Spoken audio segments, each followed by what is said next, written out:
a todos y a todas por estar en este otro encuentro del ciclo Soberanía Multidimensional, Aportes para Pensar Malvinas, Atlántico Sur y Antártida, que se coorganiza entre el Instituto de Derecho Público y Ciencia Política del Colegio de Abogados de la Ciudad de Rosario y el Observatorio Malvinas de la Universidad Nacional de Lanús. Agradezco a todos los presentes por hacerse el tiempo de estar y en especial a Matías Rodas, que hoy nos va a acompañar. Matías es magíster en Historia, becario doctoral en el Instituto de Estudios Históricos de la Universidad de 3 de Febrero. Es investigador en temas vinculados con territorios nacionales y las nuevas provincias surgidas a partir del gobierno de Perón, del primer y segundo gobierno de Perón.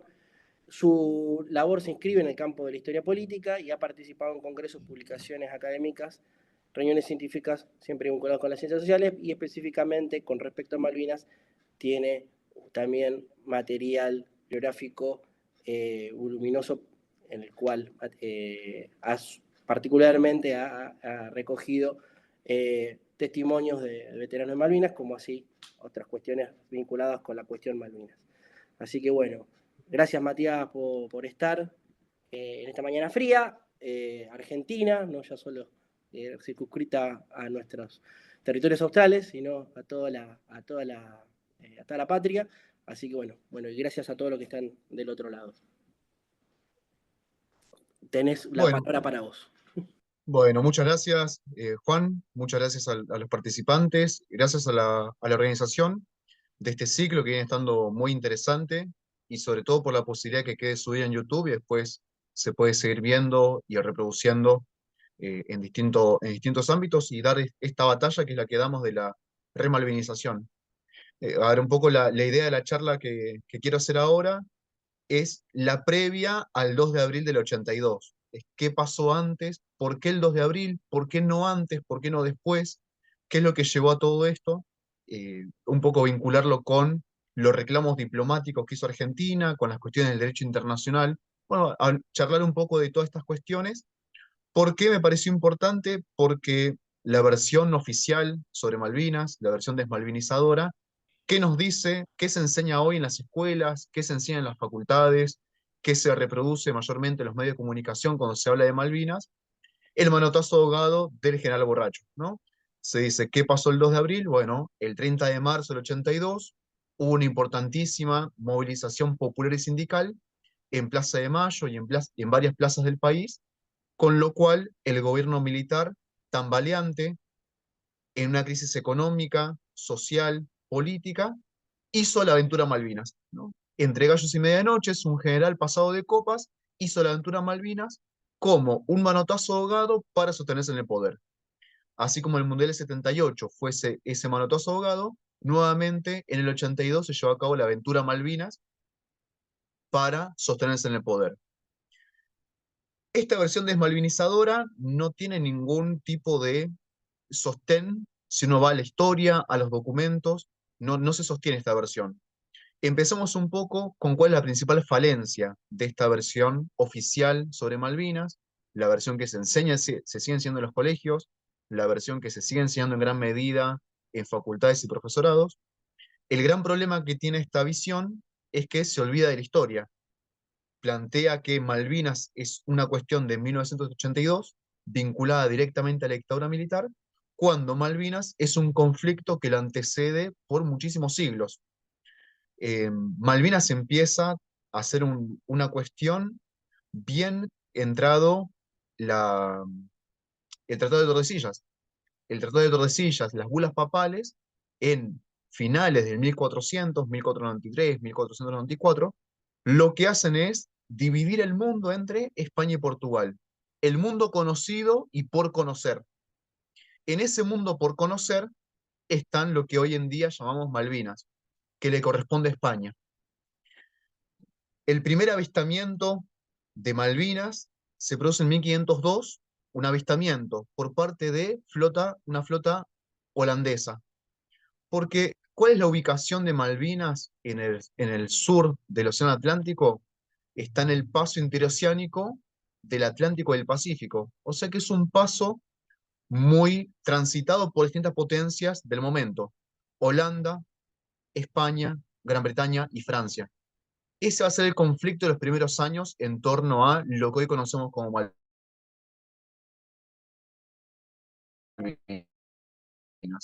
1502, primer avistamiento, una holandesa ve las islas, no logran desembarcar porque el calado de sus barcos no se los permite, pero las ubican en el mapa. 1520, 400 años antes del conflicto, en donde la versión oficial pone todas las tintas, 1520, una, una parte de la flota de Magallanes que estaba con la idea de dar la vuelta al mundo, se desvía y ve lo que hoy conocemos como Malvinas, con esta ubicación en el mapa que habían hecho los holandeses. Entonces, empieza España a poner énfasis en estas tierras, no obstante lo cual, no las ocupa. Sí lo va a hacer Francia, va a hacer una ocupación, va a crear un fuerte en lo que conocemos como Malvinas, de ahí viene el nombre de Malvinas, son franceses de Saint-Malo, el, la forma de decir a los habitantes de Saint-Malo es maluinos, por eso se va a conocer a las islas como las Islas Maluinas. Y este fuerte que hacen los franceses en estas islas es una forma de tener un espacio de recalado para hacer ese tránsito hacia lo que se conoce como Estrecho de Magallanes, el paso interoceánico entre el Atlántico y el Pacífico. Acá me permito un paréntesis para volver a la actualidad. ¿Qué es lo que se dice actualmente en gran medida sobre Malvinas? Que son islas sin sentido, sin valor. ¿Para qué meternos en Malvinas cuando tenemos tantos problemas en el propio continente? Son islas inservibles. Acá estamos viendo que ya en el 1500 todas las potencias mundiales del momento ven la importancia geopolítica y estratégica de Malvinas. Malvinas como el lugar, el punto desde el cual se puede dominar el paso interoceánico. Entonces, Francia crea un asentamiento en Malvinas para aprovisionarse como paso intermedio hacia el paso interoceánico. Gran Bretaña, en poco tiempo, hace lo mismo. Ve en Malvinas un punto de aprovisionamiento muy bueno para el paso interoceánico. Y ahí empiezan las disputas con España, entre Francia y Gran Bretaña contra España. Francia y España aliadas por cuestiones de sangre dinástica, se llega a un acuerdo pacífico. ¿Cuál es el acuerdo? Francia acepta retirarse de Malvinas y a cambio pide un resarcimiento por los costos que tuvo. Esto es con Bougainville. Se hace sin inconveniente, Francia se retira, España la resarce económicamente por los gastos que tuvo y se admite la soberanía española sobre estas islas. Casi en simultáneo, Gran Bretaña también ha hecho un asentamiento en Puerto Egmont con el mismo objetivo de ser un paso intermedio. España hace el reclamo diplomático, Gran Bretaña se niega a desalojar y desde Buenos Aires se envía una fuerza punitiva que expulsa a Gran Bretaña de Malvinas. Esta expulsión por la fuerza es tomada en Europa como una afrenta y se llega a un nuevo acuerdo entre España y Gran Bretaña, por el cual a España, los de Gran Bretaña, nuevamente un nacimiento le pertenece a España. No solamente a España, hubo previos, Tratado de Tordesillas, las bulas papales que le daban la soberanía sobre estas tierras, sino que también hay un aceptamiento británico en ese momento de la soberanía española. Finalmente, de manera efectiva, Gran Bretaña abandona Puerto Egmont, que es la isla sobre la que había hecho ocupación. Abandona y España comienza a enviar fuerzas propias desde el virreinato, se envían gobernadores, se empieza a hacer un poblamiento y se da el desarrollo de lo que es Malvinas. De nuevo, como punto de calado intermedio por el paso interoceánico. Hace 500 años ya se veía la importancia geopolítica y estratégica y posicional de Malvinas, incluso antes de conocerse la Antártida. Entonces, esto que se reproduce hoy en día como islas sin valor, islas sin sentido, ¿para qué meterse cuando tenemos tantos problemas internamente? Es algo que las potencias mundiales ya tienen resuelto en el 1500. Muy bien, dijimos entonces, España administra las Islas Malvinas, envía gobernadores, incluso cuando se produce la Revolución de Mayo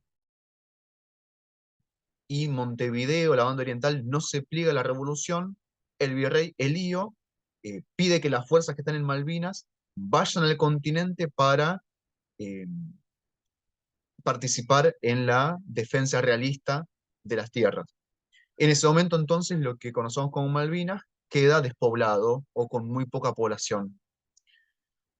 Con la independencia, Argentina, las Provincias Unidas del Río de la Plata, todo lo que antes pertenecía a España pasa a pertenecer a este nuevo país independiente, las Provincias Unidas del Río de la Plata, con Malvinas incluida, ¿no? Entonces, de nuevo, el conflicto por Malvinas no es 1982, el conflicto por Malvinas empieza muchísimo antes y Argentina tiene todos los papeles, tiene la fuerza jurídica, tiene la fuerza histórica, tiene la fuerza geográfica para justificar su soberanía sobre Malvinas e Isla Atlántico Sur, y actualmente sobre la porción antártica. Muy bien, entonces, con la independencia pasa también a la soberanía del nuevo país, Malvinas, se hace lo que hoy conocemos como el Día de la Afirmación de los Derechos Soberanos sobre Malvinas, se hace esta plantada de la bandera nacional en Malvinas, 1820, 1829 se envía un gobernador militar, Luis Bernet, para detener y poner fin a lo que era la caza indiscriminada de ballenas, lobos marinos y demás, porque de nuevo, estamos en el siglo XIX, en donde la Europa de la Revolución Industrial se ilumina con la grasa y el cebo de, sobre todo, ballenas y lobos marinos de este sector, del Atlántico Sur. Y Malvinas y Georgias como puestos balleneros importantísimos. Muy bien, 1829, dijimos, gobernador militar, Gran Bretaña no dice nada sobre esto, incluso en 1825, Gran Bretaña acepta, reconoce la independencia de este nuevo país sin hacer ningún reclamo sobre lo que es Malvinas. En 1829, ahí sí Gran Bretaña alza la voz. El encargado de negocios económicos en Buenos Aires alza la voz y reclama que estas islas sobre las que el nuevo país envió un gobernador militar, en realidad le pertenecen a Gran Bretaña. Y ahí empieza nuevamente el conflicto. Empieza el conflicto por el cual Gran Bretaña ya no solamente reclama una isla, Puerto Egmont, donde haya estado su asentamiento, sino que la reclama todo el archipiélago como propio. Empieza una escalada diplomática. En el medio, 1831, una nave estadounidense que fue apresada por Luis Bernet cumpliendo sus deberes de gobernador político y militar, apresa una nave norteamericana que estaba realizando una caza indiscriminada en territorio nacional. A raíz de este apresamiento hay un conflicto entre la Confederación y Estados Unidos, por el cual Estados Unidos deja de lado las negociaciones y hace una acción punitiva por la fuerza, destruyendo el puerto, el asentamiento que se había construido en la capital.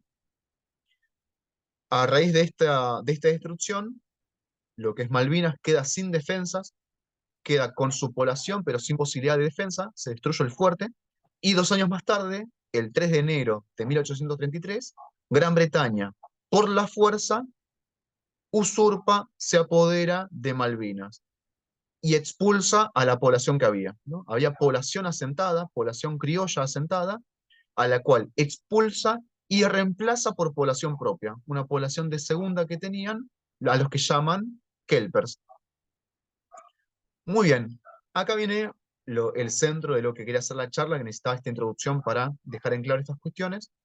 Pero, ¿qué pasa a partir del 3 de enero de 1833? A partir de ese momento, lo que hoy conocemos como Argentina, la provincia de Río de la Plata, la Confederación Argentina, inicia un reclamo diplomático sostenido en el tiempo por esta usurpación británica de Malvinas. ¿Por qué? Porque en ese momento no había una flota disponible para hacer una acción punitiva, sino lo que hace, inicia el reclamo diplomático y además el conflicto interno que había en ese momento, 1833, en lo que hoy conocemos como Argentina, ¿no? El conflicto unitarios federales.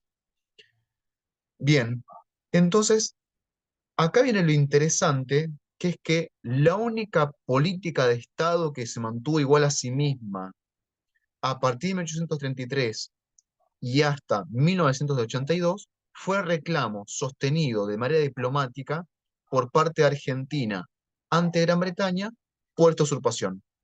Todos los gobiernos que fueron pasando, incluso en este momento donde es Buenos Aires la que tiene el, como hermana mayor, la que tiene la posibilidad de negociar con el extranjero, gobiernos conservadores, radicales, peronistas, de todos los colores políticos, militares, civiles, todos los gobiernos que se suceden de 1833 en adelante, hacen el reclamo diplomático ante Gran Bretaña por la usurpación del 3 de enero de 1833. Incluso luego de la Segunda Guerra Mundial, en la posguerra, cuando se empiezan a crear los organismos supranacionales como la ONU, la OEA, el Tratado Interamericano de Asistencia Recíproca, Argentina lleva a esos organismos supranacionales el reclamo por Malvinas. E incluso en esos organismos obtiene triunfos. Es muy conocido, en 1965, la resolución 2065 de la ONU, que llama a que Argentina y Gran Bretaña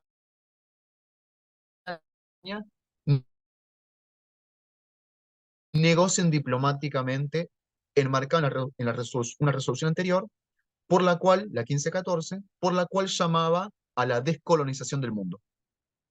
Entonces, es tan importante esta resolución de 1965 porque enmarca el conflicto por Malvinas en un conflicto de descolonización. Ve que hay en Malvinas un proceso colonialista que hay que terminar. Gran Bretaña como potencia colonialista. Y además indica la forma de terminar con este colonialismo. Ya en la resolución 1514 había mencionado que hay dos maneras de terminar con el colonialismo. Una es por la autodeterminación de los pueblos, o sea, la población, cuál es la nacionalidad que quiere tener, y otra es por la contigüidad geográfica. Gran Bretaña argumenta que para sostener sus argumentos en torno a su soberanía sobre Malvinas, argumenta la autodeterminación de los pueblos. La ONU le dice que no es válido en este caso, porque la autodeterminación de los pueblos es válida únicamente en el caso de población autóctona. Y Malvinas no es un caso de población autóctona, sino es población implantada. De nuevo, 1833, Gran Bretaña usurpó por la fuerza las Islas Malvinas, expulsó a su población local e implantó población propia.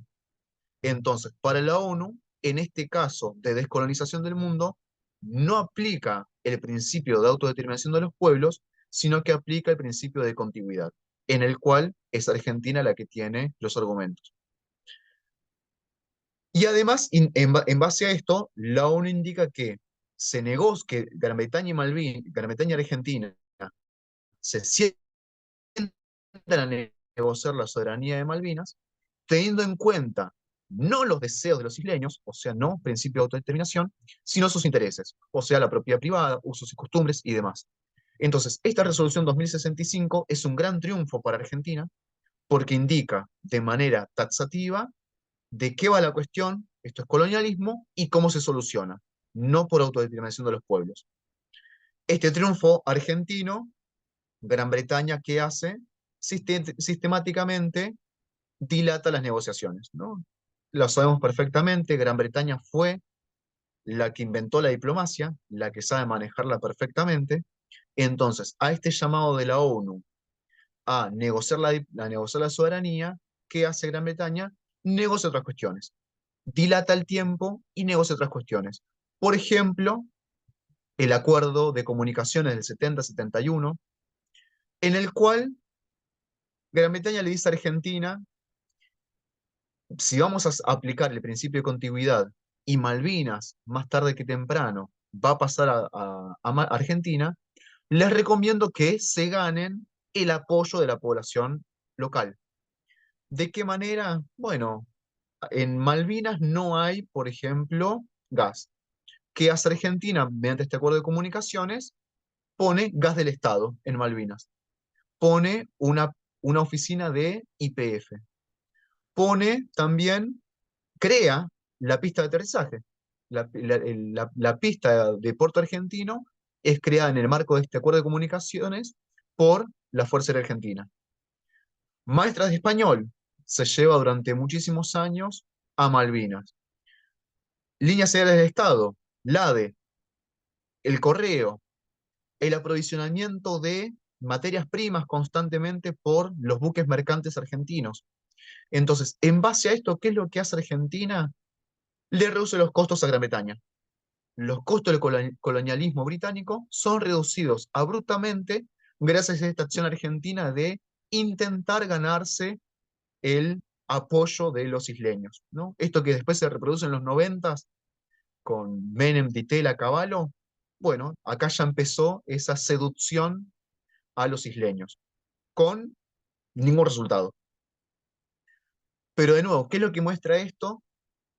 La tendencia argentina, la vocación argentina por la negociación diplomática, la vocación argentina por la opción pacífica en torno a Malvinas y a la recuperación de la soberanía.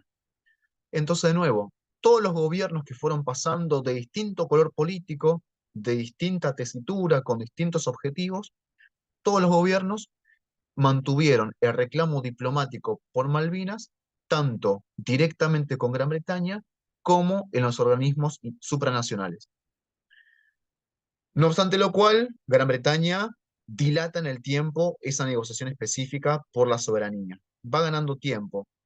Y acá muchos lo que argumentan es que dilata el tiempo porque en el derecho anglosajón, distinto al derecho romano, lo que da la soberanía sobre un territorio es la ocupación efectiva, ¿no? En el derecho anglosajón, sobre todo, basado en el derecho consuetudinario, el derecho no escrito, el derecho consuetudinario internacional, indica que pasados 200 años de ocupación efectiva y continuada sobre un territorio, el país que ocupa lo puede mantener de manera legal y el país al que fue ocupado pierde la posibilidad de reclamar.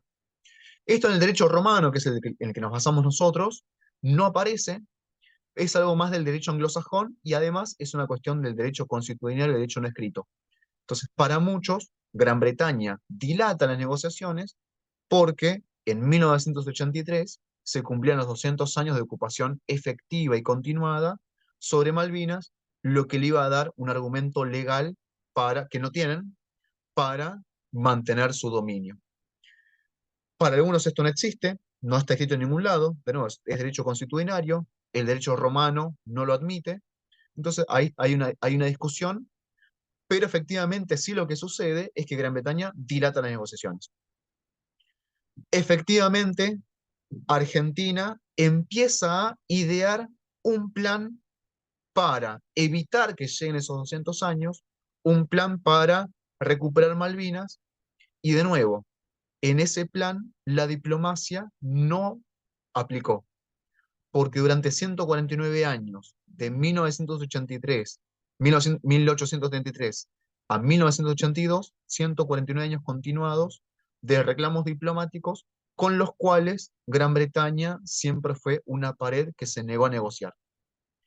Entonces, esta idea, esta versión oficial que se reproduce en las escuelas, universidades, profesorados, medios de comunicación, por la cual Malvinas, el 2 de abril del 82, fue el manotazo ahogado de un general borracho con ínfulas de poder, el manotazo ahogado para sostenerse en el poder ante una crisis innegable, económica, política, social, se cae a pedazos porque no se asienta en la historia. El conflicto por Malvinas es previo a la dictadura, no hay causalidad, dictadura, Malvinas, sino hay casualidad, ¿no? Coinciden en tiempo y espacio, porque cualquier gobierno que hubiera estado en ese momento, algo tenía que hacer con Malvinas, y ese algo no era la diplomacia porque sistemáticamente falló por culpa de Gran Bretaña, ¿no? Gran Bretaña fue la que no quiso negociar en ningún momento. Incluso en febrero de 1982 hay negociaciones en Nueva York entre Argentina y Gran Bretaña, con las cuales Gran Bretaña sigue dilatando el tiempo. No se negocia la cuestión importante, la cuestión de fondo, que es la soberanía. Entonces empieza Argentina a preparar un plan de recuperación de Malvinas con la opción de la diplomacia no es. Hay un plan de la Fuerza de la Armada por el cual recuperar Malvinas en la primavera del 82. Si el 3 de enero del 83 se cumplen los 200 años y es el tiempo límite para evitar los 200 años continuos de ocupación británica, hay que hacer una recuperación militar incruenta antes de esa fecha. La fecha que se propone es octubre del 82 como tiempo límite para esta recuperación. Pero todo se adelanta, ¿no? La recuperación finalmente se produce el 2 de abril del 82 y no en octubre como estaba planeado.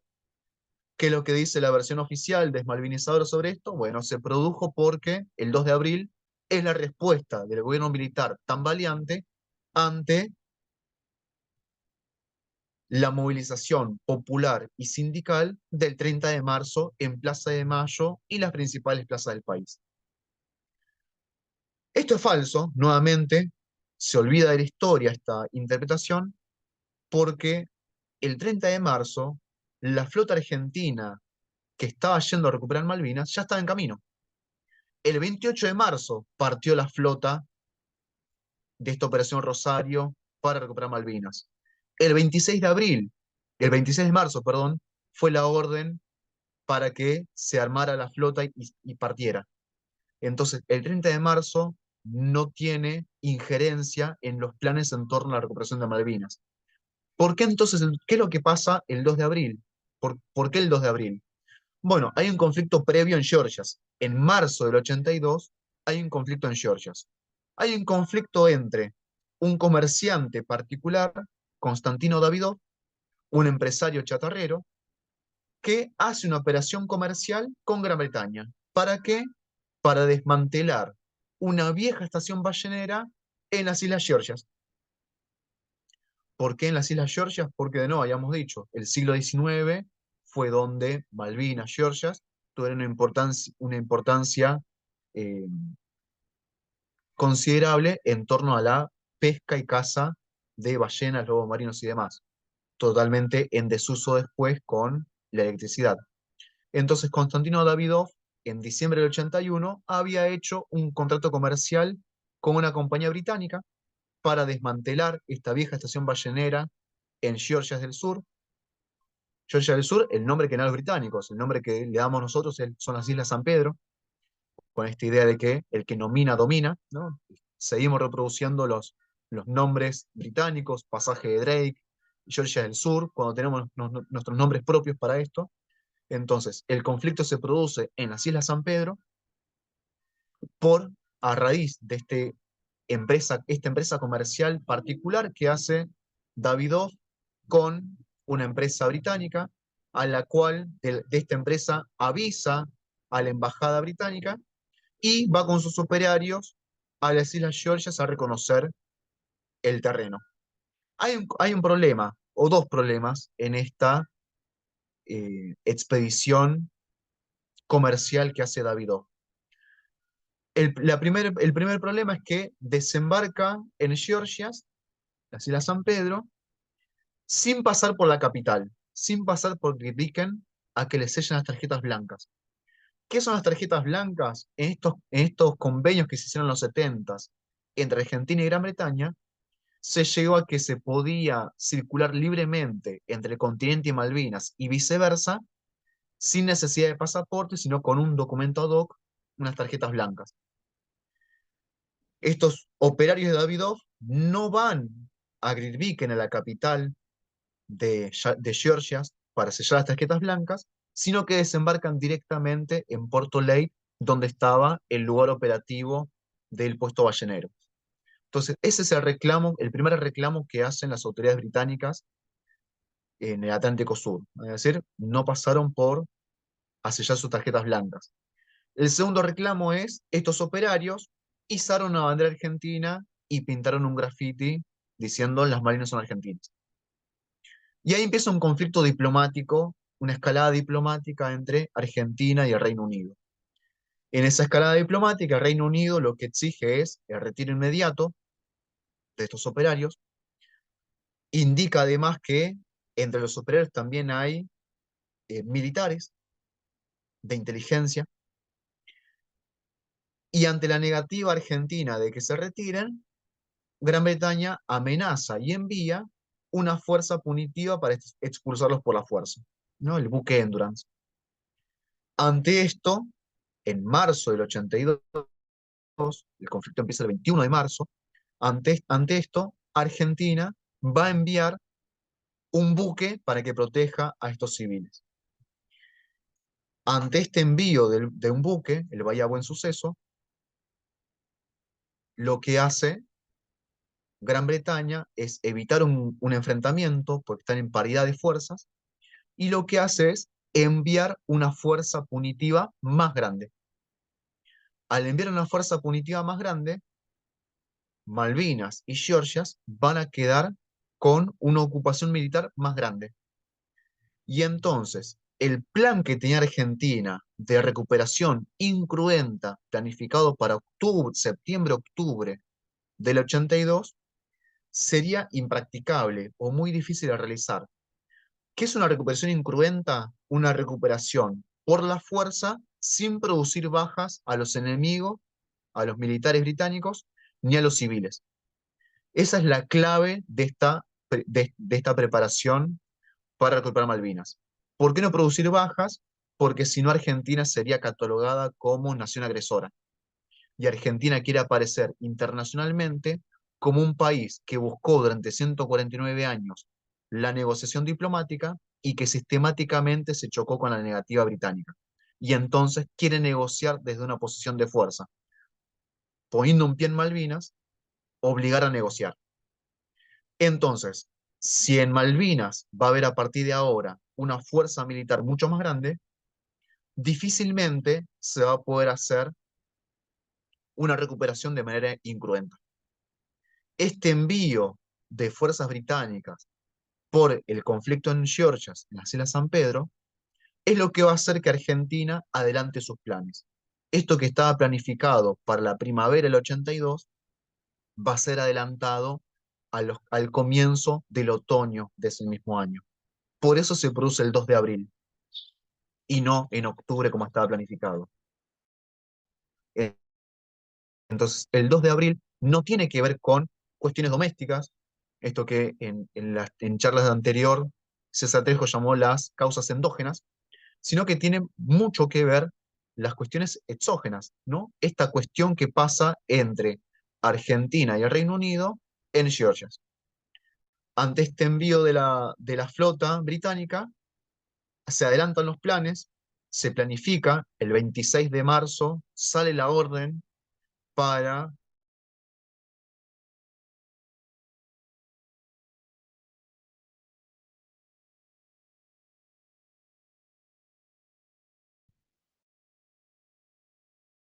que una flota parta desde Buenos Aires a recuperar Malvinas, sería el 1 de abril. El Océano Atlántico en esos días tiene tormentas mucho más fuertes que de costumbre, lo que impide que se produzca el desembarco el 1 de abril como estaba planificado. En el medio de esto, Seineldin, que forma parte de esta operación azul, a cargo de una fracción del Regimiento 25 a su cargo del ejército, propone cambiar el nombre de la operación, recordando esa vocación que hicieron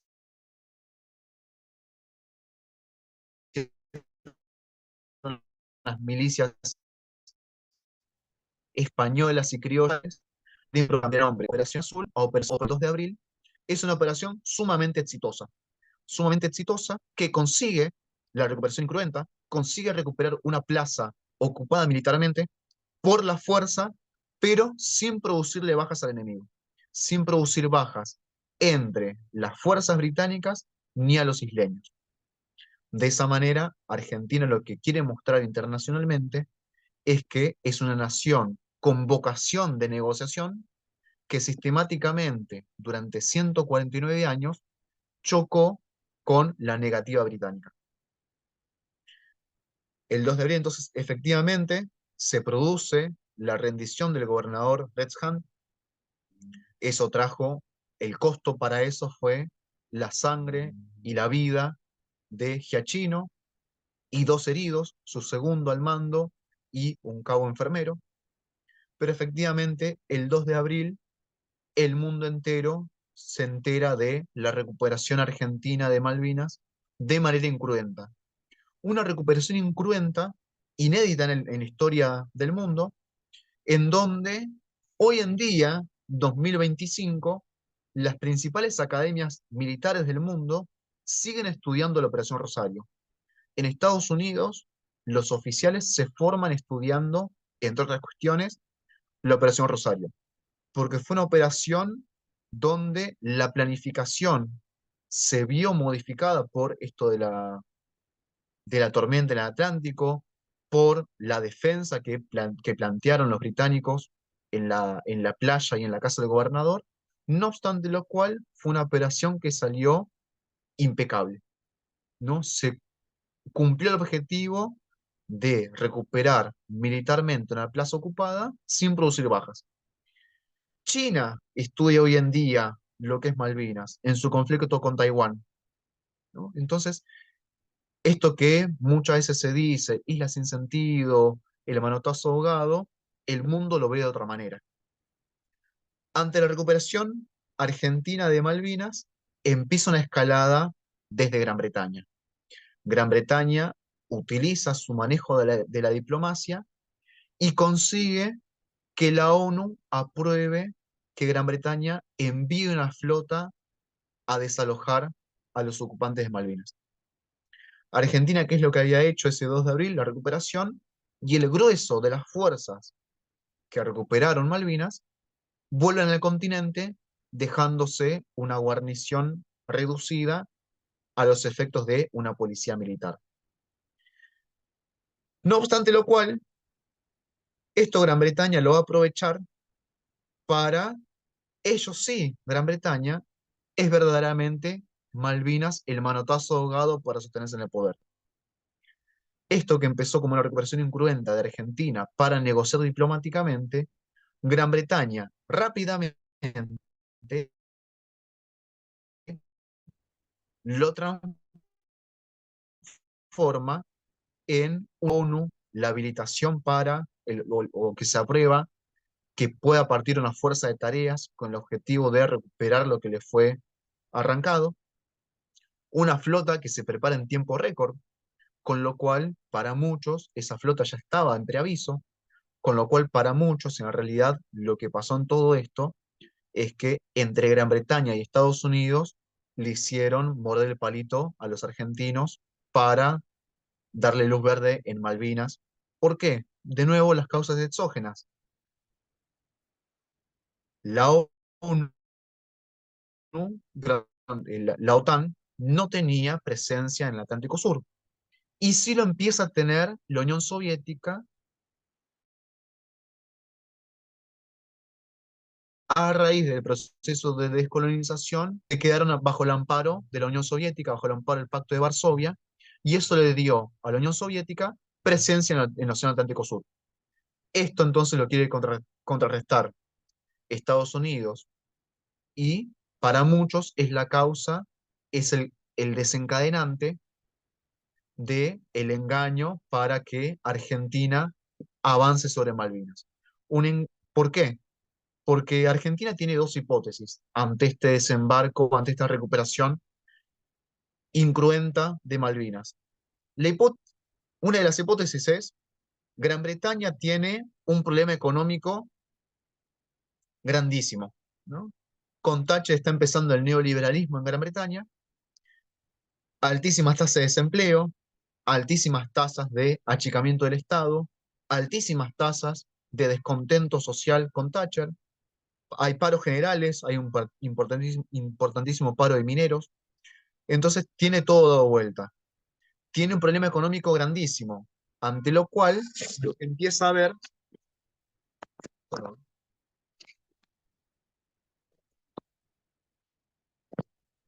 perdón, ahí está. Gran Bretaña empieza a sacarse de encima problemas económicos. La lectura que hace Argentina del proceso es que Malvinas para Gran Bretaña es un costo económico altísimo, que efectivamente lo era. Por eso, sistemáticamente, las negociaciones británicas con Argentina era para que Argentina se hiciera cargo de esos costos económicos. Argentina tiene la idea entonces de que con la recuperación, en realidad lo que está haciéndole a Gran Bretaña es un favor económico. La hipótesis es que Gran Bretaña va a hacer algún tipo de reclamo diplomático, pero que en realidad no va a hacer nada más porque le está quitando un peso de encima. Y además, en caso de que Gran Bretaña quisiera hacer algo, Argentina tiene un nuevo aliado de peso, Estados Unidos. En los últimos años, Argentina y Estados Unidos empiezan a tener una relación mucho más fluida que la de los últimos años, porque Argentina empieza a hacer el trabajo sucio de Estados Unidos en América Central, ¿no? Empieza lo que se llama el combate contra el comunismo en América Central. Esa lucha que no puede llevar adelante Estados Unidos en el patio trasero de su casa, lo hace Argentina. Entonces, Argentina entiende que, gracias a esta nueva alianza que tiene con Estados Unidos, si Gran Bretaña quisiera hacer algo, que es difícil que lo haga porque está en crisis económica, pero si quisiera hacer algo, Estados Unidos lo va a detener. Y está el antecedente de 1956 de Egipto con el Canal de Suez. Cuando Nasser en Egipto nacionaliza el Canal de Suez y es atacada por distintos países, Gran Bretaña, Israel, para impedir esta nacionalización, Estados Unidos le impide a Gran Bretaña que continúe con las acciones. Entonces, esa es la idea que tiene Argentina. Gran Bretaña no va a hacer nada y en caso de que haga, tengo a mi nuevo aliado Estados Unidos que va a impedir que haga algo. Y entonces voy a poder negociar diplomáticamente desde una posición de fuerza. Voy a obligar a que Gran Bretaña se siente en las mesas de negociaciones. Esa es la idea de esa Operación Rosario, esa es la idea que se plantea después, porque de nuevo lo que hace Argentina es retirar el grueso de las tropas de Malvinas y dejar una guarnición reducida a modo de policía militar. Esto es lo que no se menciona en la versión oficial sobre la guerra de Malvinas. Mi formación particular, profesional como historiador, a mí lo que me enseñaron en la facultad fue esto mismo: Malvinas como el manotazo ahogado, Malvinas como el general borracho, y se olvidaron de toda esta historia. Toda esta historia no está presente hoy en día en los profesores que van a formar a la futura generación, se siguen formando con esta visión desmalvinizadora, que carga todas las tintas en Argentina, que plantea a Gran Bretaña como la defensora de la democracia, porque incluso este argumento desmalvinizador del manotazo ahogado, del general borracho, a fin de cuentas, ese argumento, la conclusión, es que Malvinas entonces era la guerra que había que perder. Porque si esto era el manotazo ahogado y Argentina triunfaba, entonces los militares estarían hoy en día en el gobierno. Esa es la conclusión de esta visión desmalvinizadora. Entonces hay que agradecerle a Gran Bretaña, como hizo la intelectualidad argentina en 2012, hay que agradecerle a Gran Bretaña que gracias a ellos tenemos democracia, porque si no fuera por Malvinas, la dictadura seguiría en el gobierno, ¿no? Entonces, esta es la intelectualidad argentina, esta es la academia argentina, estos son los planes de educación que tenemos hoy en día en Argentina con esta visión desmalvinizadora, que de nuevo pone a Gran Bretaña como la defensora de la democracia, como la defensora de las libertades, cuando, no obstante, Gran Bretaña es la que llevó una escalada diplomática a una guerra. E incluso, durante del 2 de abril en adelante, también Gran Bretaña se niega sistemáticamente a negociar. A partir del 2 de abril, la condición que pone Gran Bretaña para empezar a negociar es que Argentina se retire de Malvinas. Argentina se niega a esto porque dice, si durante 149 años Gran Bretaña no quiso negociar, la única forma que tengo de obligarla es tener una fuerza en Malvinas.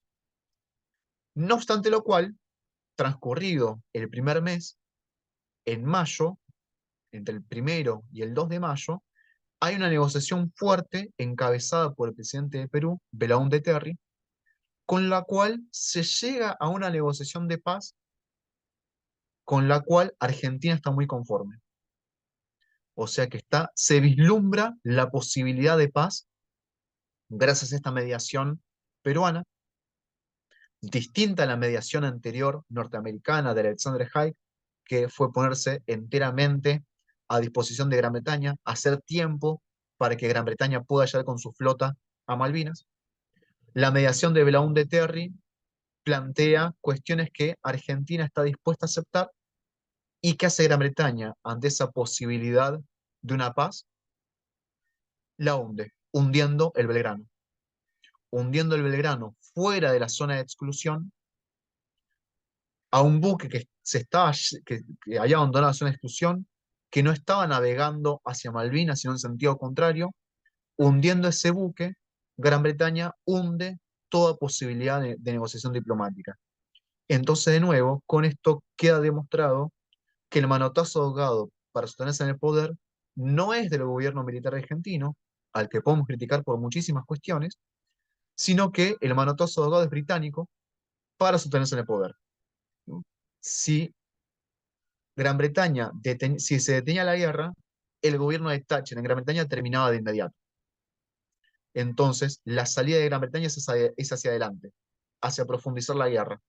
Por eso el hundimiento del Belgrano el 2 de abril, por eso la negativa a negociar diplomáticamente, y por eso esta versión desmalvinizadora que tenemos surge en Gran Bretaña. Lo explicó muy bien César Trejo en su intervención en mayo que tuvo en este ciclo de conferencias. Entonces, esa es un poco la idea de lo que quería charlar el día de hoy, la antesala del 2 de abril, las negociaciones diplomáticas de Argentina, la vocación diplomática argentina para negociar, la vocación argentina el 2 de abril de no producir bajas al enemigo y la vocación argentina por continuar la negociación diplomática incluso después del 2 de abril.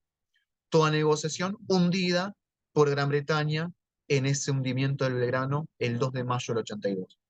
Entonces, esta versión desmalvinizadora que plantea manotazo argentino, de general borracho, del gobierno militar en retirada, con la crisis económica, política y social, que hace la aventura Malvinas, esa visión, esa hipótesis, no se sostiene con datos históricos y tiene falencias durísimas. No obstante lo cual, gracias a que en distintos colores políticos de nuestros gobernantes, pero todos en pleitesía con Gran Bretaña, siguen reproduciendo esta versión desmalvinizadora originada en Gran Bretaña. Por mi parte era esto lo que quería exponer, abierto ahora al diálogo con los presentes y preguntas si hubiera. Bueno, Matías, muchísimas gracias. La verdad que excelente tu participación, tu locución, muy bien, creo yo, a mi modo de ver, muy bien eh, trabajado toda la cuestión vinculada con lo histórico, fundamental, comprender que Malvinas es una historia de más de 500 años y para llegar ¿no? al epicentro de lo que significó la guerra del 82, algunas cosas para poder charlar, ahora en el intercambio, pero bueno, abro por supuesto el micrófono, César, Sonia, Ernesto, Juli, si le quieren preguntar o quieren hacer alguna acotación a lo que dijo Matías, así que ordenémonos y vamos charlando. Bueno, si les parece, empiezo yo. Primero felicitarte, Matías. Coincido plenamente con Facundo eh, respecto a la claridad expositiva y los fundamentos sólidos de la perspectiva remalvinizadora. Como vos sabrás, o no sé, te cuento si no, soy geógrafo y por tanto esa consideración de que la narrativa desmalvinizadora no tiene asidero en la historia, de la misma forma tampoco tiene asidero en la geografía, dado que no son dos islitas, sino lo que está involucrado es todo lo que vos presentaste con absoluta claridad meridiana. Una reflexión y una pregunta. Primero, la reflexión. Efectivamente, el control del Atlántico Sur, ya sea por razones de posicionamiento geoestratégico de cara al pasaje bioceánico, sea por explotación de recursos, o sea por la proyección antártica, siempre fue un espacio crítico para las estrategias de poder de las potencias de turno, desde Tordesillas en adelante, y sin embargo para la élite simbólica, de producción simbólica, la intelectualidad y las élites dirigenciales y económicas, eh, eh, esto no es así, no es concomitante. El Atlántico Sur, la Patagonia, la Antártida, es el lejano sur, son dos islitas, es un mero espacio turístico a lo sumo o ecológico, y nada más, ¿no? Eh, esa, esa consideración primero. Y después la pregunta que te hago. Eh, con referencia a la participación de Estados Unidos, ¿no? Hiciste mención a que en el contexto del gobierno de Nasser en Egipto, por la nacionalización del canal de Suez, Estados Unidos le puso un freno a Gran Bretaña, que era la perspectiva de la Junta Militar referido al 2 de abril, que iba a suceder lo mismo. Ahora bien, te pregunto, en la actualidad, hay algunos sectores que consideran que con el caso del gobierno de Trump y su lucha contra los sectores globalistas en Estados Unidos, se abre una posibilidad o brecha en la actualidad para el reclamo argentino del Atlántico Sur de cara a un potencial conflicto de intereses entre Trump y la OTAN. No sé si tenés alguna idea al respecto o comentario. ¿O qué opinas vos? Bueno, qué interesante, qué interesante. Primero la reflexión, también lo hayas expuesto muy bien en tu participación en este ciclo, la cuestión de geográfica y esos problemas que hay en la geografía para hablar sobre Malvinas. Malvinas como dos islitas perdidas en el Atlántico Sur, y es mucho más complejo y quedó muy bien explicado en esa locución que tuviste, con la cual aprendimos mucho los que no estamos en geografía. Después, la reflexión sobre lo actual, efectivamente sí estamos viviendo un momento de enfrentamiento abierto, Trump versus los globalistas. Mm, no sé, esto no lo tengo muy pensado, pero me da la impresión de que la posición en Malvinas de la OTAN es una cuestión del futuro, es una cuestión importantísima, futuro por la Antártida, por el Tratado Antártico. Entonces, me parece, me da la impresión de que una cosa son los principios y otra cosa la billetera. Me da la impresión de que esta lucha no va a tener un paralelismo en la cuestión Malvinas. Me da esa impresión, porque de nuevo, muchas veces se olvida esto, muchas veces decimos Argentina es el país pampeano y somos un país marítimo en realidad, que es lo que no se tiene en cuenta. Eh, y hay muchísimo, el mundo está en juego en el Atlántico Sur Malvinas. Entonces me parece, me da la impresión, no lo tengo pensado, no lo tengo reflexionado, quizás César lo tenga pensado esto, eh, me da la impresión de que no hay un buen augurio por ese lado, porque de nuevo, la billetera es la víscera ¿no? La que pega más fuerte. Y de nuevo, está el destino del mundo acá, no es solamente una cuestión de soberanía, de nacionalismo, de cuestiones, sino hay una cuestión eminentemente económica, geoestratégica, el agua dulce, petróleo, pero sobre todo el agua dulce y los recursos de la Antártida, que como muy bien sabemos, la Antártida no es como el Ártico, un bloque de hielo, sino que es tierra con hielo encima. Un continente entero que cuando era Pangea estaba en el Ecuador, con lo cual tiene ya conocidos muchísimos recursos y demás, pero en gran medida inexplorado y desconocido. Muchas gracias, Matías. Eh, César, te, te corrieron traslado, como diríamos los abogados. Bueno, gracias. Bueno, comparto, Matías, la claridad es positiva. Ya te vengo escuchando en otros ámbitos y por suerte estamos pudiendo trabajar juntos el tema del proyecto Voces de Malvinas. ¿No? Y respecto a esta reflexión o esta pregunta que formula Ernesto, a mí me parece que es cierto que estamos en un mundo cambiante, en un mundo donde estamos inmersos en distintas disyuntivas geopolíticas, pero no se verifica ningún enfrentamiento directo entre el proyecto de Trump y el proyecto anglosajón.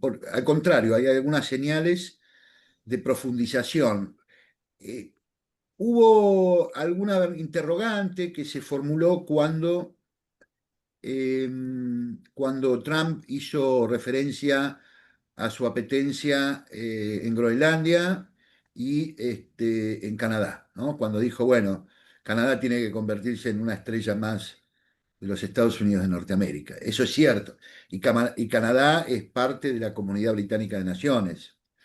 Entonces ahí podía uno inferir que Trump estaba desafiando a la Comunidad Británica de Naciones, que es un poco la proyección que Gran Bretaña ha hecho en su nuevo rol global, ¿no? El Global Britain y en todo eso. Pero no parece, no hay indicios fuertes, más allá de esas declaraciones ampulosas de Trump,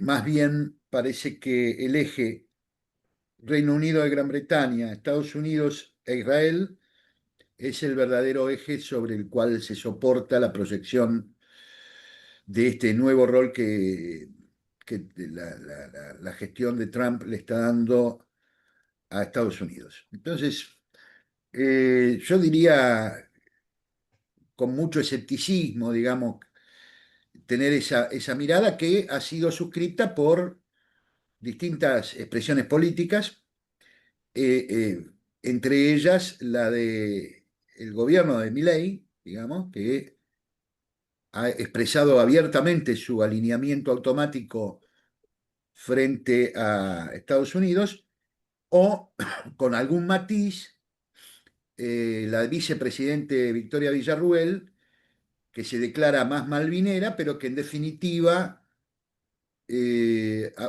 parece expresar, digamos, su ilusión, sin fundamento alguno, de que la Argentina en este alineamiento pueda romper esa alianza estratégica. Vos mencionaste muy bien el caso del canal de Suez y el episodio histórico del año 56 del siglo pasado, donde Nasser de alguna manera nacionaliza el canal de Panamá y hay un episodio muy fuerte entre la Unión Soviética y el pacto y la OTAN, donde le ordenan, digamos, a ingleses, franceses e israelíes su rápida, digamos, este, desalojo, digamos, del Sinaí.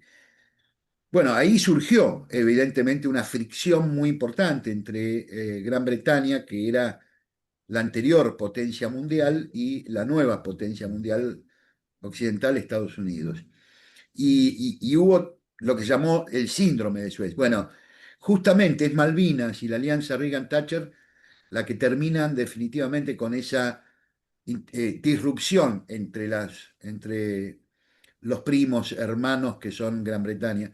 Pero a partir de ese momento, para acá, en estos 43 años, lo único que se ha visto es la profundización de esa alianza y no hay ningún indicio real que indique que haya una ruptura de esa alianza, sino más bien una continuidad y profundización, en mi mirada, ¿no? Muchas gracias, César. Sí. Sí. Matías, yo te quería hacer una consulta, a ver qué opinás vos por el tema que tocaste, poner en investigación y poner en tensión la cuestión de las causas exógenas y endógenas de la guerra. Y hablamos siempre, ¿no? Siempre se nos cita al general Borracho, haciendo mención a Galtieri como la máxima autoridad y de toma de decisiones de lo que significó, ¿no? La Operación Rosario. Pero yo que te quería preguntar específicamente sobre el rol, si lo tenés estudiado, si lo tenés trabajado, el rol que jugó Anaya en todo esto, ¿no? El rol que jugó la Marina, que me parece fundamental porque, digo, lo de Georgias fue todo un despliegue de la Marina, la aparición en Georgias de un tipo como Astiz, ¿no? Con todo lo que significó, digo, para lo que fue el proceso militar, cívico-militar de años precedentes. ¿Y cuál fue, digamos, el rol ahí que jugó Anaya? No solamente en lo de Georgia, sino en todo lo que el despliegue de la guerra y en parte también siempre se lo señala como el gran promotor detrás de bambalina de lo que significó la Guerra Malvinas y la forma en la cual se llevó adelante el despliegue táctico operacional también responsable de por ejemplo, la operación Algeciras y diferentes cuestiones. ¿Vos cómo lo ves? ¿Ves como una cuestión que Anaya, digo, esto poniéndome un poco conspiranoico, ¿no? Pero Anaya terminaba jugando en favor de los intereses británicos con todo este despliegue, o sinceramente tenía la intención de que con este accionar la Argentina iba a recuperar efectivamente las Malvinas, iba a hacer sentar al Reino Unido a negociar, más allá, digo, del tropiezo, creo que también hasta en cierta forma, digamos, muy negligente que se tuvo en el Consejo de Seguridad por parte de, digamos, todo lo que era el equipo diplomático de Costamente, ¿no? Y también el rol de Costamente en la cuestión diplomática, ¿no? Que cómo jugó. Pero bueno, volviendo a Naya, ¿cómo ves la figura esta bueno, en el gobierno militar? Bien, bien, sí. Por ejemplo, el libro clásico de Cardoso, Kirchbaum y Barnecoy, Malvinas, la trama secreta, lo pone a Anaya como el ideólogo de lo que fue la recuperación de Malvinas, incluso poniendo, eh, porque, a ver, muchas veces se habla de última dictadura militar como un todo, pero dentro de ese propio proceso de reorganización nacional hubo golpes de palacio internamente, hubo golpes de palacio y además hubo distintas miradas políticas. Hay un golpe de palacio a Viola. El general Viola se aprovecha una enfermedad de Viola y lo sacan de la presidencia. Para sacarlo de la presidencia hay una negociación, lo que dicen estos autores, hay una negociación Anaya con Galtieri, con lo cual Anaya le negocia su apoyo a que Galtieri sea presidente, si Galtieri se compromete a hacer desde la presidencia una operación de recuperación de Malvinas. ¿No? Entonces, desde el vamos se lo pone a Anaya como el ideólogo, el que está detrás, de los tres miembros de la Junta, el que está más decidido a la recuperación de Malvinas ante el fracaso de la diplomacia.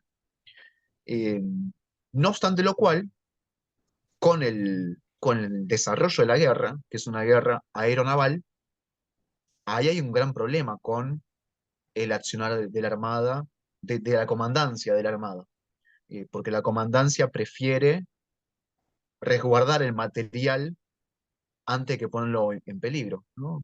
con el hundimiento del Belgrano, toda la flota se va de la zona de exclusión, se aleja, se queda en la costa. Al día siguiente del hundimiento del Belgrano fue el hundimiento del Sobral. Entonces, con eso, más los hundimientos previos que hubo de buques mercantes y demás, la Armada se aleja por completo del escenario bélico, ¿no? Siendo que era una guerra, desde el día uno, una guerra aeronaval, ¿no? Entonces, Anaya finalmente lo que hace es ceder el dominio naval, se lo cede por completo, no le disputa el dominio naval a Gran Bretaña, no se lo disputa. Está esa operación del 1 de mayo, que no se logra hacer, que era una operación, el 1 de mayo, una gran batalla naval, en la que la Armada Argentina no ve posibilidades de éxito, pero sí posibilidades de empate, una posibilidad de destrucción casi equitativa de las fuerzas, ¿no? Argentina no ve que pudiera ganar esa batalla naval, pero ve que puede hacerle muchísimo daño y que proporcionalmente el daño sería mayor en Gran Bretaña. Esa operación del 1 de mayo, que finalmente no se logra concretar, en la que el portaaviones iba a atacar a la flota por el norte y el crucero Belgrano con sus escoltas por el sur, no se lleva a cabo por una cuestión meteorológica del 1 de mayo, no hay el viento suficiente para que despeguen los aviones artillados que están en el portaaviones. Eso en la mañana del 1 de mayo, en el 1 de mayo, la tarde, perdón, el 1 de mayo, y luego, con las negociaciones diplomáticas de Belaúnde de Terry y la recomendación de que ese día no haya acciones bélicas, el 2 de mayo no se reprograma este ataque combinado a la flota, y que ahí se produce el hundimiento del Belgrano y el posterior retiro por completo de la flota argentina. Entonces, ahí se podría leer, si se quiere, una Naya que tiene un poco de un lado y un poco del otro lado. Se lo podría llegar a ver de esa manera. Eh, pero ahí no tenemos cómo afirmarlo. Tenemos indicios. Tenemos indicios que tienen opciones de ambos lados. Lo mismo con Astiz. Astiz lo mismo. En Georgias, para muchos, lo mandan a Astiz a Georgias para sacárselo de encima, ¿no? Era de los que más sabían de las cosas que sucedían, entonces lo mandan a Georgias para sacárselo de encima. Eh, entonces, bueno, ahí o al menos la forma en que lo veo, tenemos solamente suposiciones, no tenemos documentos con los cuales aseverar esto. Los protagonistas de ese momento no hablaron sobre estas cuestiones tampoco, así que tampoco tenemos la cuestión testimonial para ver qué es lo que pasa ahí. Anaya habló, pero sus comandantes no dieron información al respecto, o no contradijeron, o no complementaron lo que señaló Anaya. Entonces ahí entramos más en el terreno de las suposiciones que otra cosa. Pese a lo cual, tenemos elementos para suponer algunas cuestiones. Gracias, Mati. Buenísimo. No, perdón, Sí, ahí quería agregar un elemento que sí fue publicado en el 40 aniversario por el contraalmirante Benito Rótolo, junto con el senador por corriente, mandato cumplido, José García Enciso, que cuando publican Los 5 días decisivos, y allí publica Rótolo por primera vez un documento que hasta el momento era secreto, lo desclasifica, lo publica en el libro, que es el parte de los vientos que el 2 de mayo eh, está demostrado que durante toda esa mañana hubieron los vientos necesarios de 18 nudos, 17 nudos, eh, para efectuar desde el portaaviones 25 de mayo el ataque. Y además, dice Benito Rótolo, que era un aviador naval, que estaba a bordo del 25 de mayo y que estaban ansiosos el primero para realizar la operación de ataque a la flota británica, una operación sorpresa, donde todavía no habían sido detectados por la flota enemiga. Dice, le preguntamos a nuestro comandante, Ayara, y Ayara le dijo que había recibido la orden de replegar la flota, y de alguna manera se refuta ese argumento que siempre había sostenido la Armada de que no habían habido los vientos necesarios para producir el ataque. Es decir, quizá no lo hubo en la tarde, noche del 1 de mayo, pero sí lo hubo a la mañana, muchas horas antes, las 16 horas del ataque del submarino Conqueror al crucero General Belgrano. Por lo tanto, está demostrado, sí, históricamente hay un documento de la decisión clara y expresa de la flota argentina de no atacar a la flota inglesa. Eso está demostrado. Uno de los argumentos que se utilizan para aún así justificar, luego de caída, digamos, el argumento de las condiciones climáticas adversas, que todavía existía la posibilidad de la negociación diplomática que vos hiciste referencia con Belaúnde Terry, el presidente del Perú, y que no se quiso atacar porque se esperaba la respuesta de Gran Bretaña al tema, y entonces provocar un ataque hubiera sido, digamos, obstaculizar la respuesta positiva. Pero bueno, ahí sí hay un terreno de especulaciones, pero lo que no se puede especular ya es la decisión expresa de la comandancia de la Armada Argentina por no producir el ataque sorpresa a la flota inglesa. Es decir, la decisión de no combatir. Gracias, César. Bueno, ¿alguien más quiere comentar algo? Mati, si no querés redondear y cerrar, a disposición del micrófono. Yo tenía Sí, una pregunta. perdón, Soñate. Ya que están hablando de esto, siempre me pregunto por qué los derechos humanos de nuestro país nunca hicieron una denuncia internacional sobre el hundimiento del Belgrano, ¿no? ¿Hay alguna estrategia o alguna, no sé, se los dejo como pregunta a todos? Claro, ahí están los tratados de Madrid 1 y 2, con los cuales Argentina y Gran Bretaña se comprometen a lo que fue la guerra de Malvinas, no llevarlo a cortes internacionales, ¿no? Los tratados de Madrid 1 y 2, finalmente, si el 14 de junio del 82 no se firmó la rendición incondicional, sí se firmaron en ese tratado de Madrid 1 y 2, donde Argentina renuncia a la posibilidad de denunciar lo que son los distintos crímenes de guerra británicos durante el conflicto, como fue entre ellos el hundimiento del Belgrano. Entonces, ahí está la respuesta. Los tratados de Madrid 1 y 2 es lo que dicen. ¿Qué va en contra? Que eso lo explicó muy bien César en su presentación. Eso va en contra incluso de lo que dice la Convención de Ginebra sobre los derechos de la guerra. Sí, Sí, pero, perdón, Matías, pero está bien la pregunta que hace Sonia, porque desde la Comisión de Familiares de Caídos en Malvinas, cuando se promovía la denuncia y la investigación, que todavía está vigente, porque los crímenes de guerra son imprescriptibles, digamos, desde el punto de vista del derecho internacional, se hizo gestiones ante las organizaciones Madre de Plaza de Mayo, Madre de Plaza de Mayo, Línea Fundadora, Abuela de Plaza de Mayo, pidiendo la solidaridad de esas organizaciones frente al pedido de revocar esa cláusula ominosa a la que hice referencia de impunidad con los crímenes británicos, y nunca respondieron. Y consultado a uno de los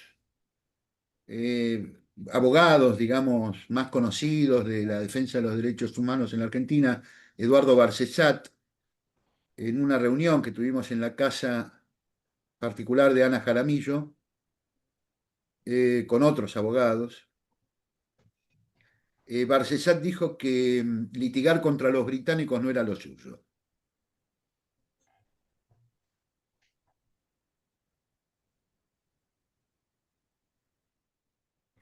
bueno, Esto también lo pienso porque digo, los castigos militares hacia los soldados argentinos sí fue presentado, ¿no? Como un acto de lesa humanidad. Entonces digo, ¿por qué con el Belgrano no? Esa era mi pregunta, pero bueno, Por ahí no tengo muy claro las resoluciones y todas las leyes internacionales, pero bueno, lo pensaba desde los derechos humanos de nuestro país, ¿no? Que más allá de lo que diga internacionalmente, tal vez igual se puede presentar.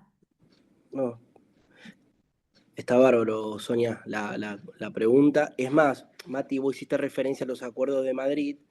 Es un acuerdo que hasta el día de la fecha no ha pasado por el Congreso, digamos, no ha sido, es un acuerdo de hecho, de facto, no, porque no tuvo el rigor que tienen que tener las convenciones y tratados de acuerdo al derecho internacional de los tratados, a la Convención de Viena, ¿no? Para ser aceptados e incorporados en el derecho interno. Así sí, la Convención la Convención Internacional vinculada con delitos de guerra y de lesa humanidad, que son dos delitos diferentes y que tienen la característica similar de ser imprescriptibles, como bien indicaba César, por el carácter que tienen y por algunas otras, tiene otras cuestiones más técnicas que no vienen al caso, digamos, el carácter de imprescriptibilidad, y que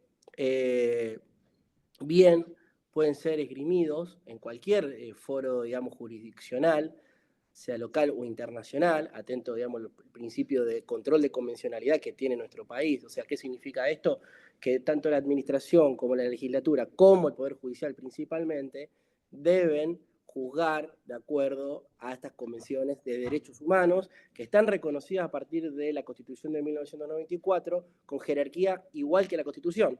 O sea, que si nosotros hacemos un esfuerzo jurídico legislativo, de técnica legislativa, entendemos que la primera parte, o sea, la parte dogmática de nuestra Constitución, también son incorporados estos derechos. O sea que un tratado, más allá de que claramente, digamos, surte sus efectos y su vigencia a la fuerza, como lo que significan los acuerdos de Madrid 1 y 2, y el sinnúmero de tratados del Forador y Duncan o el de Mondino Lamy, que podemos seguir viendo algunos con el pasaje obligatorio por el Congreso y otros no, como el de Acuerdos de Madrid. Argentina tiene, abogados suficientemente preparados y capacitados en materia de derechos humanos para poder abordar esta cuestión con la suficiencia y con una estrategia jurídica que pueda llevar estas dos cuestiones a los diferentes estrados. Ahora, la Corte Penal Internacional, digo yo, que juzga este tipo de cuestiones, o crear al efecto tribunales ad hoc, como se han hecho con algunas otras cuestiones, con Yugoslavia y demás, con referido a crímenes de guerra y demás, ¿sería la vía como la Corte Internacional de Justicia para dirimir la cuestión de la soberanía de Malvinas? ¿Quiénes son los resortes de poder que están detrás de esas cortes? Digo, cortes que a todo esto atienden en Europa, digamos, ¿no? Con toda una lógica, me parece a mí, que escapa a cualquier tipo de pretensión que podemos llevar nosotros. Digo, a ver, el caso Chagos, dice, ¿qué poder tiene de fuego Chagos, digamos, de disuasión con respecto al poderoso Reino Unido?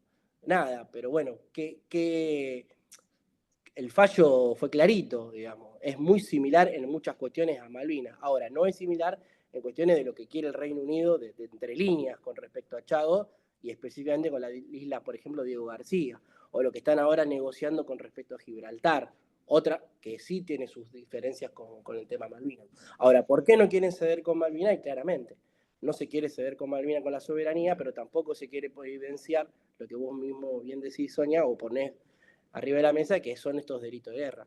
Delito de guerra vinculado con el tema del hundimiento de Belgrano, embarcación que volvía a continente y estaba fuera del propio TOAS, dispuesto por los mismos británicos, y después con todos los delitos de guerra que muy bien César en su presentación habló en las islas, llevado adelante por diferentes regimientos británicos o por diferentes miembros del diferentes regimientos, como del Para II, y hay libros hasta mismo de testimonios de británicos exponiendo cómo muchos de sus compañeros desarrollaban y se desenvolvían de forma totalmente en contra de la Convención de Ginebra, digamos, ¿no? O del derecho internacional humanitario.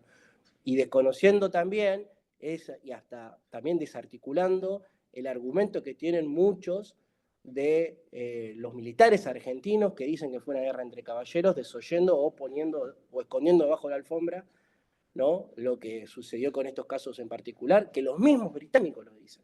No es que lo decimos nosotros, lo dicen nuestros soldados, lo dicen los propios británicos. Atestiguaron, y muchos de esos soldados o oficiales o suboficiales que dicen e incriminan a sus propios compañeros de arma en su desenvolvimiento en Malvinas contrario al derecho internacional humanitario. Bueno, creo que esto tiene, sin lugar a duda, una obligación, en este caso al mundo del derecho o a los operadores del derecho, de ponernos que sentimos Malvinas como un tema prioritario, de poder investigar con precisión este tipo de cuestiones. Se ha llevado adelante algunos juicios vinculados con esto, pero yo no he investigado con particularidad, no voy a entrar en una cuestión que no he leído y no puedo comentar, pero sí tengo conocimiento de que se han desarrollado juicios con esto, pero bueno, claramente no ha tenido, digamos, el mismo peso, sí, que algunos procesos vinculados con oficiales que han tenido, sí, por supuesto, vejaciones a soldados, estaqueos y todo lo que sabemos, pero parece ser que, como dice César sobre lo de Barcesat, parece ser que estos abogados de derechos humanos, muchos de estos abogados de derechos humanos no quieren tomar esto porque litigar contra los británicos no sé qué les significaría. Habría que seguir preguntándole, ¿no? Está bien, muchas gracias. Yo también lo que pensaba era que por ahí también puede ser una forma de seguir demostrando la intención diplomática de Argentina, ¿no? Lo pensaba por ese lado. No, sin lugar a duda tiene, creo yo, un costado en el cual uno puede evidenciar este tipo de cuestiones y poner todo arriba de la mesa, donde justamente lo que se está aprendiendo, y es remalvinizar, ¿no? También, ¿no? Evidenciando y poniendo arriba de la mesa este tipo de cuestiones para toda la sociedad. Digo, bueno, ¿qué pasó en Malvinas? Bueno, pasó esto y esto y esto, y seguir bregando para difundir este tipo de cuestiones. Después, bueno, se dirimirá jurídicamente si esto fue así, no fue así, o lo que fuese. Pero bueno, por lo menos poner estos relatos y estos testimonios Claro. Para todos, ¿no? Si no quedan en la nada. Y solamente nos quedamos con el general borracho, con el oficial que maltrataba, que sí los hubo, no vamos a decir que no los hubo, pero digo, eso surge, digamos, de testimonio, pero también hubo de todo. Digo, es como también, es como, o Malvinas fue esto, no, Malvinas fue es más complejo, digamos, la cuestión. Yo me baso en lo que dicen los propios protagonistas, ¿no? Bien, muchas gracias. No, por favor. No sé si Mati quiere dar un cierre o alguien más quiere decir algo. Dale, bueno, cerrando, muchas gracias por el espacio, muchas gracias por esta trinchera para remalvinizar, que de nuevo, lo que se sigue reproduciendo hoy a 43 años de la guerra es la versión desmalvinizadora en gran medida, en las escuelas, en las universidades, en los profesorados, en los medios de comunicación. Entonces, esta oportunidad que después quede grabada en YouTube, que se pueda seguir reproduciendo, difundiendo, ayuda muchísimo a que podamos dar esta batalla. Como cierre, eh, también a los que no están en tema y que ven el video, seguir recomendando la lectura de distintas cuestiones, el conocer, hay muchísimo en YouTube, muchísimos videos de veteranos contando sus vivencias, hay muchísimo, hay para seguirse informando. Tenemos lo que se mencionó hace un momento, nuestras clases dirigentes de todos los colores políticos, con pleitesía absoluta hacia Gran Bretaña. Ningún gobierno de los 90 a la actualidad derogó el pacto, los acuerdos de Madrid Unidos. Nuestra dirigencia, pleitesía absoluta hacia Gran Bretaña, nuestros organismos de derechos humanos, con lo que recién comentaba César, de igual manera. Entonces, tenemos una tarea importantísima. ¿Tenemos con qué? Tenemos los argumentos, tenemos a muchos protagonistas, a muchos de nuestros veteranos, no excombatientes porque siguen combatiendo, tenemos a muchos de ellos para que nos guíen en esa lucha de 43 años, tomar esa posta y seguirlo haciendo. Así que es un poco la invitación. Gracias, Mati. Bueno, gracias a todos, gracias a César, gracias a Ernesto. Bueno, ahí estuvo Seba Melano, compañero que atiende Rosario, profesor de Derecho Internacional Público, con el cual estamos compartiendo también cuestiones de investigación sobre Malvinas. Así que bueno, gracias Seba por estar. Así que bueno, nada, de mi parte saludarlo a todos y gracias por estar.